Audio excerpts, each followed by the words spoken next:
The coffee break is over. Now we'll proceed to the next session on initiatives in IoT standardization in India. For this, I would like to request Mr. Sushil Kumar to come on stage. I will introduce him as Deputy Director General in TEC. He has more than 30 years of experience in telecom and IoT, ICT, and he's leading the IoT division since 2014. Prior to this, he has served on various positions and also as head of districts for around 23 years in BSNL, having vast experience of planning projects, O&M of fixed line, cellular and optical fiber networks, designed and provisioned the telecom networks for various projects related to e-governance, national knowledge network and corporates, and also for Commonwealth Games. Thank you. Over to you, sir. कैसे होगा? Yes, sir. यहाँ से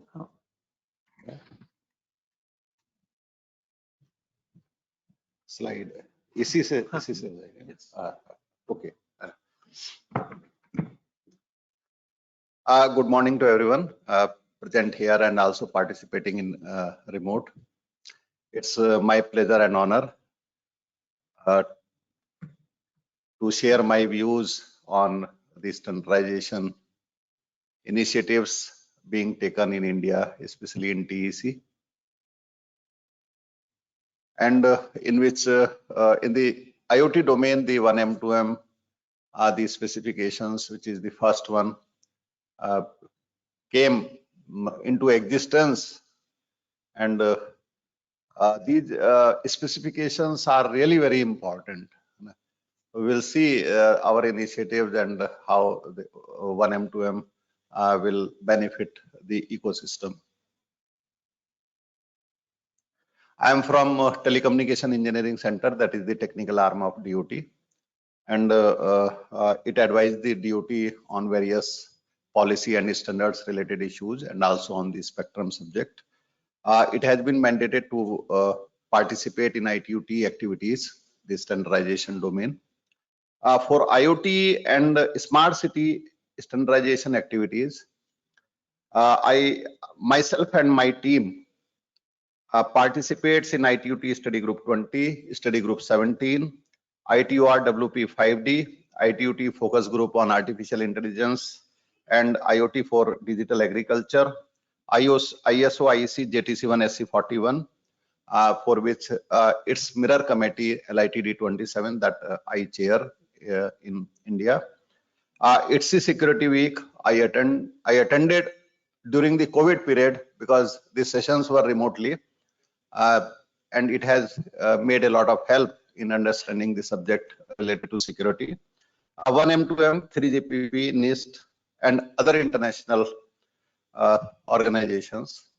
In India, we participate in BIS and TSDSI. It gives a lot of knowledge sharing experience, and which helps in preparing the standards and policy related points for the proliferation of the IoT domain.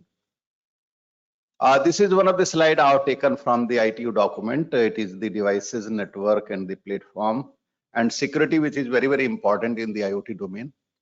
And it's my pleasure to mention that the security document, which was pending in ITU of 1M2M release 2, that has been cleared this year. And in the last meeting of SG20. Security is very important, and as far as the platform is concerned, it is one of the most important entity of the IoT ecosystem, even above the communication technologies. Security, privacy, and trust, that is very important, and we are having in SG20 question 6/20, that is on security, privacy, and trust. And even in study group 17, there are 3-4 questions, study areas related with the IoT security. These are this slide provides some of the challenges. It has been taken from the ITU document. And point number 1, that is the robust connectivity, that is also very important, standards. And third one is the interoperability and open interfaces, enabling platforms to talk with each other. As on date, we have seen that IoT and smart city ecosystem, the most of the platforms, they are proprietary, not only in India, but across the globe. In one of the document released by European Union, there were more than 250 or 300 platforms in the European Union as a whole, and there is a challenge for sharing of data across these platforms. Then European Union under Horizon 2020, they have given this project to AIoTI, Alliance for Internet of Things Innovation, and how the data can be shared. One M2M specification based platforms, they can work as a transit for sharing of data between the proprietary platforms. And in fact,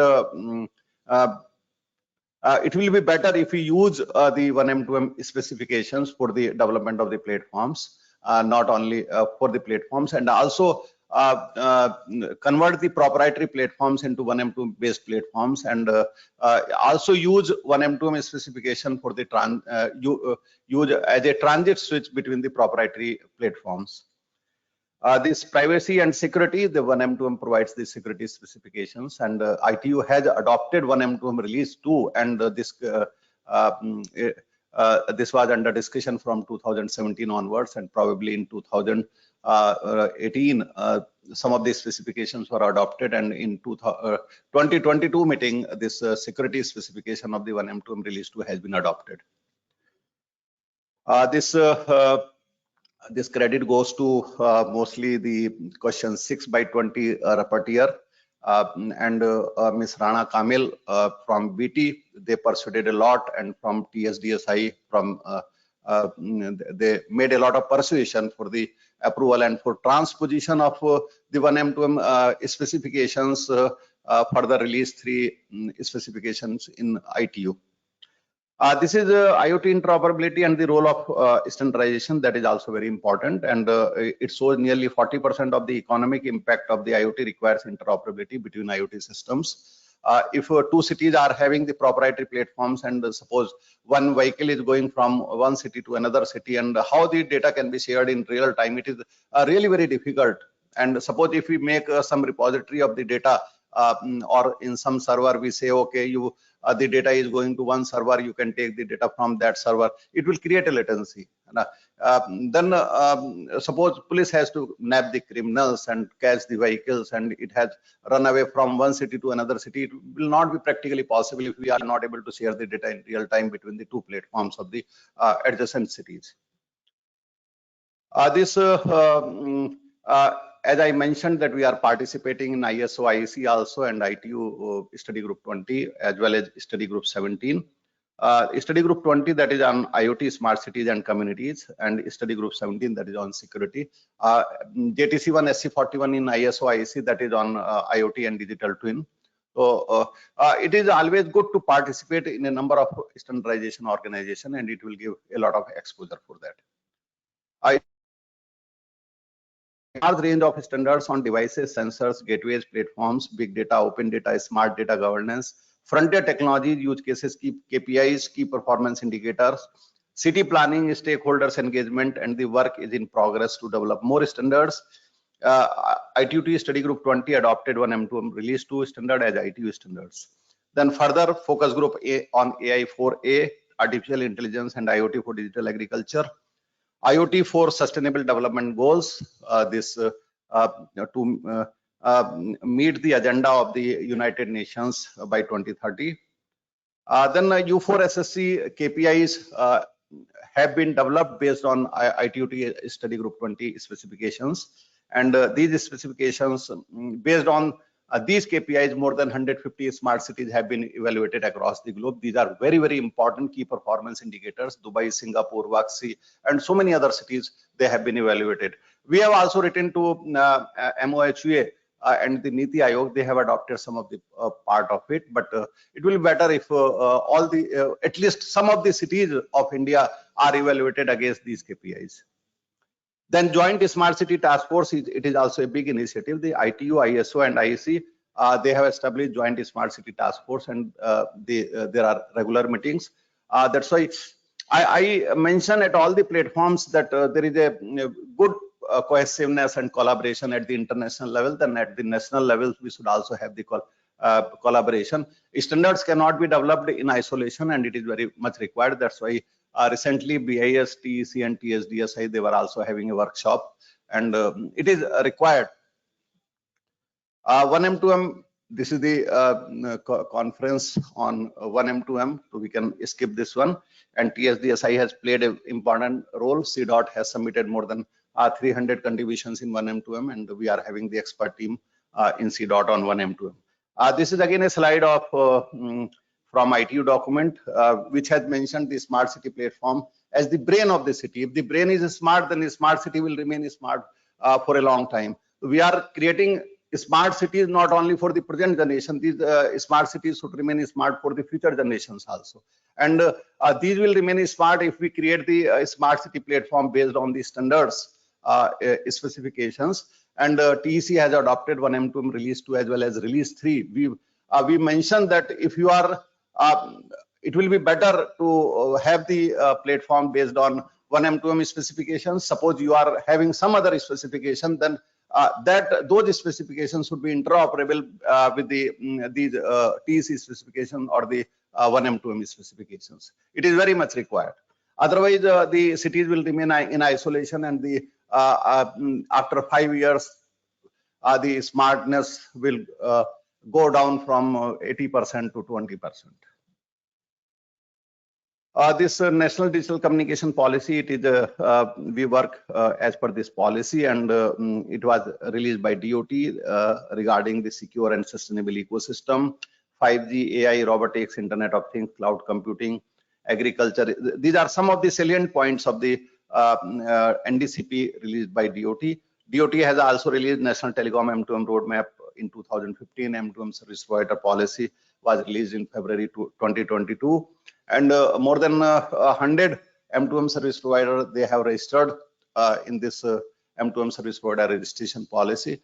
And we have suggested the DOT that all the M2M service provider, including the platform service provider, they should be the part of this registration policy. And if the people do not register in this policy, then it will be better the telecom service provider should stop providing the resources to M2M service provider.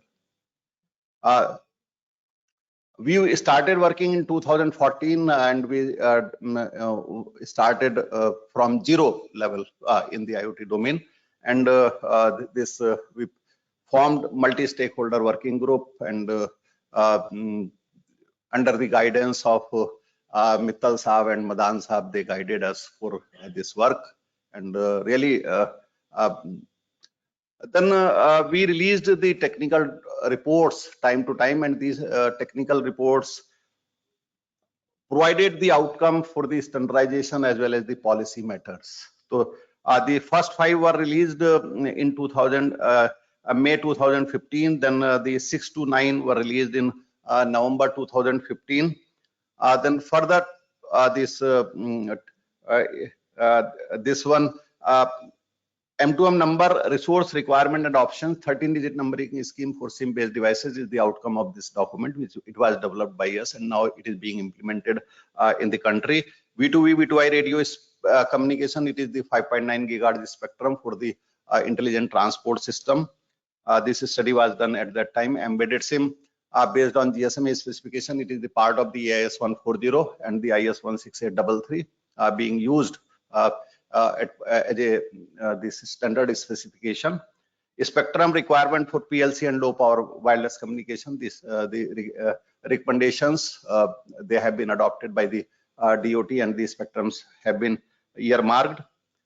Then communication technology in M2M IoT domain, M2M IoT security, smart village and agriculture, code of practice for securing consumer IoT, emerging communication technology and use cases in IoT domain. Then IoT ICT standards for a smart city. It is a very exhaustive document, and it covers the standards from device to platform and security KPIs, and it has listed all the relevant standards released by ISO, IEC, ITU, ETSI, IEEE, and others, as well as 1M2M specification for the platform.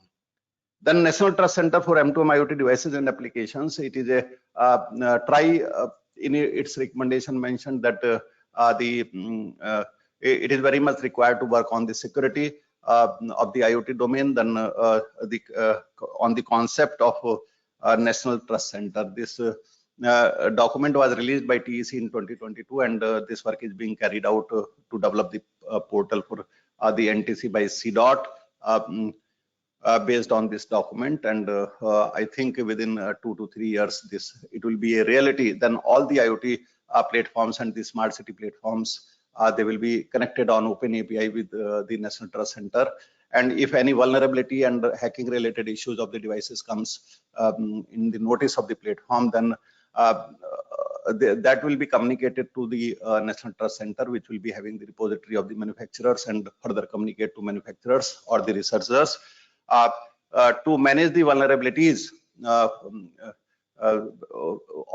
the devices. All these points, they are the outcome we have already covered in this. And common service layer, that was also the outcome of one of the document released in 2015. And the common service layer is an important item of the 1M2M specifications, where the data can be shared across different verticals. This is also we have covered. This is very important. I think Ms. Harinder Bhattacharya, who is the expert in 1M2M, will cover in detail about this. This is also a very important slide. 1M2M platform is here, and for aggregating the this data from IoT and non-IoT, some sort of aggregation is required, like IUDX platform developed by the ISC Bangalore.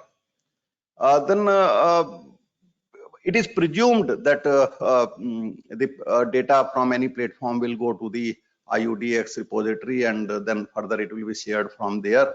But how will it be practically possible to share in real time that is available from the 1M2M specifications, that is required to be thought by the smart city platforms provider and others, because no doubt through BIS these specifications have been included in the RFP RFP document of the MOHV and further communicated to the all smart cities SPVs, special purpose vehicles, or the COs. But what I feel, there is not much progress in the deployment of 1M2M based platforms in the country. So this is required to be thought by the 1M2M also, TSDSI also, and by the government also. That if we don't have the standard-based platforms deployed across the country, then it will be a problem after 5 years. Then for implementing some new applications like cellular V2X for the intelligent transport system, it will be very difficult if we are having the some non-standard based platforms, and after 5 years the people will say, okay, you give us that much, so much of money. But 1M2M is having interworking and interoperability with a large number of standards as well as the technologies, including the 3GPP and CV2X. So from this platform, I would request the city planners and other people to give a thought whether they should implement the proprietary platform or the standard-based platforms. This IUDX was developed initially on using 5-year. Then in some of the conferences we mentioned that it will be better if it can be converted into the specification ITSI ISG NGSILD. The 5 documents of TEC have been posted by ITO on its global portal, as it found that these documents are quite useful for the global community. It's a honor to us as well as to TEC. And these are the framework of National Trust Center for M2M IoT devices application, standards for smart city, emerging communication technologies. In it we have covered the 4G and 5G technology, including this Wi-Fi 6E as well as Bluetooth mesh, and the cellular V2X and the Industry 4.0 use cases. Then code of practice for securing consumer IoT, that is based on the principles developed by ETSI. And these are really very important for securing the IoT ecosystem. And it has been recognized by the World Economic Forum also, and in its paper released in December 2022, World Economic Forum mentioned that the 5 guidelines are very important for securing the consumer IoT ecosystem. And this will include our smartphone, smart TVs, and this smart watches, and even the ecosystem will have all the connecting elements like Wi-Fi hotspots, your this ONT switches, broadband modems, and routers, gateways, and any layer 2, layer 1, or layer 3 switches. These are very important to be secured. These are 3 documents on which we started working from zero and contributing in ITU, and these 3 documents were converted into standards. The first one is on IoT use cases. It was approved by ITU in 2018. This ITUT recommendation on smart city use cases, it is having 1 use case from India and 5 use cases from Japan, Korea, and UK. And in the first one, we were having 5 IoT use cases from India and 1 from Egypt. The ITUT recommendation, that is on IoT and ICT requirements for deployment of smart services in rural community, it has been approved by ITU in the meeting in February. In fact, this work item was created by Spain and some African countries in 2017 in the meeting in Dubai, and then they left working on this. We got a call from ITU in 2019, then we started working from 2020, and it's our pleasure to mention that the more than 90% of the work done in this document is from India, and it has been appreciated by a large number of countries. This document is expected to be published soon. This is Y supplement 53. Then testing and certification under MTCT, that is also in progress.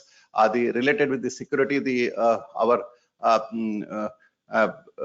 NCCS Bangalore, they are developing the security specification. Remaining the EMC, safety, and IP and other specifications, they have been developed by TEC, and they are available on TEC MTCT portal.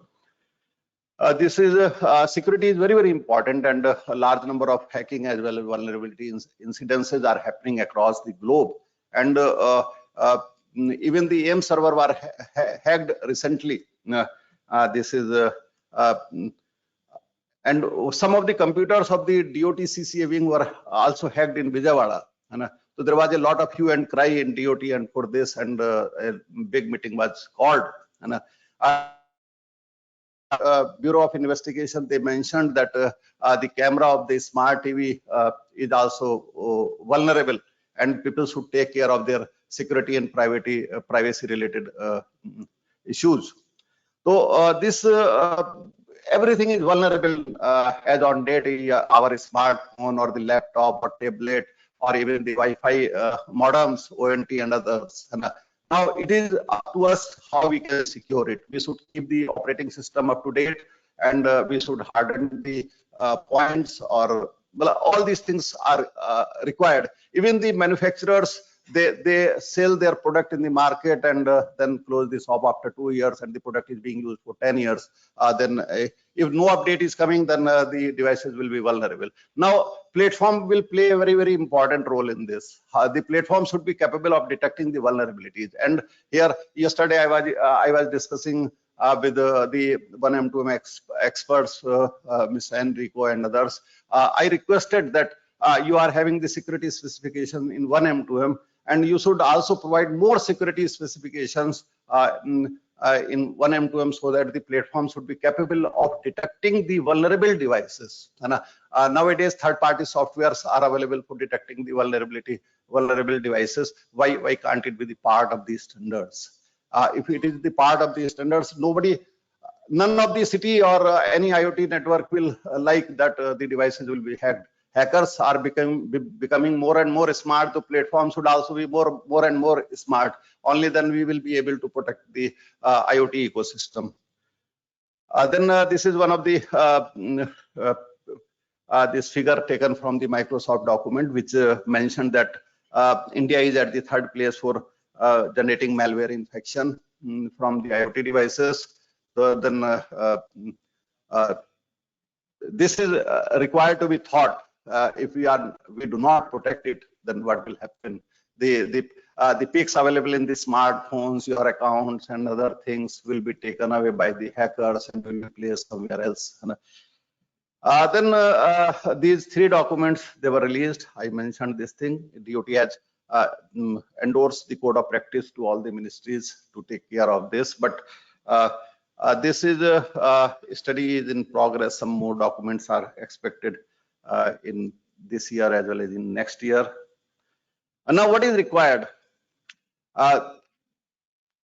Platform specifications should have more security features, such as for detecting the vulnerable devices.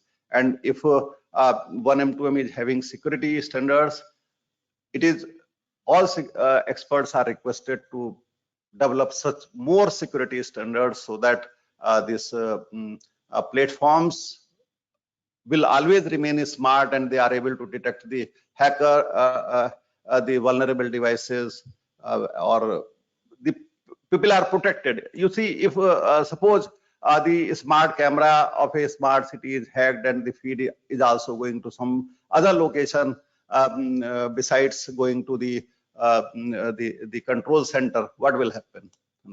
And even the secure onboarding of the devices in the IoT ecosystem or the smart city ecosystem, that is also very much necessary.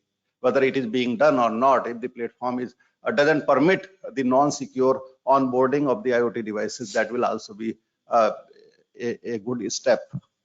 Platform or the National Trust Center is expected to average response time, patch releases time for critical vulnerabilities by product, percentage or number of products no longer receiving the security updates in operation. These guidelines should be mandated that we have written to DOT. Secure onboarding using X.509 standards should be followed. Then vulnerability management should be a part of policy and mandated for IoT device manufacturers. In fact, it is very difficult to bring any item in the policy. Policy creating such type of item, it creates some bitterness among the industry people. But if we have to secure the ecosystem, we have to take some bitter decisions. IoT device manufacturers should test the devices against known vulnerabilities before release. This is very, very important. To begin with, critical devices and network elements such as IoT gateway, smart camera, Wi-Fi routers, ONT, etc. may be taken. Consumer awareness, that is also very important. Every consumer device should have a force mechanism.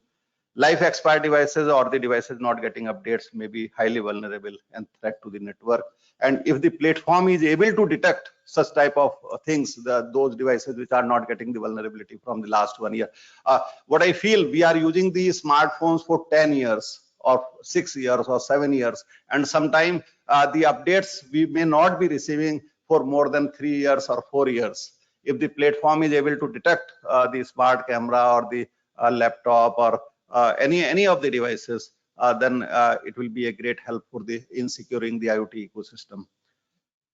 Moreover, open standards and interoperability, they are the key to resilient, sustainable and scalable growth of the IoT verticals in smart infrastructure. And I hope the experts in the IoT domain developing standards, especially the 1M2M, TSDSI, CDOT and others, their knowledge will help in developing a secure ecosystem for the IoT domain. Thank you very much.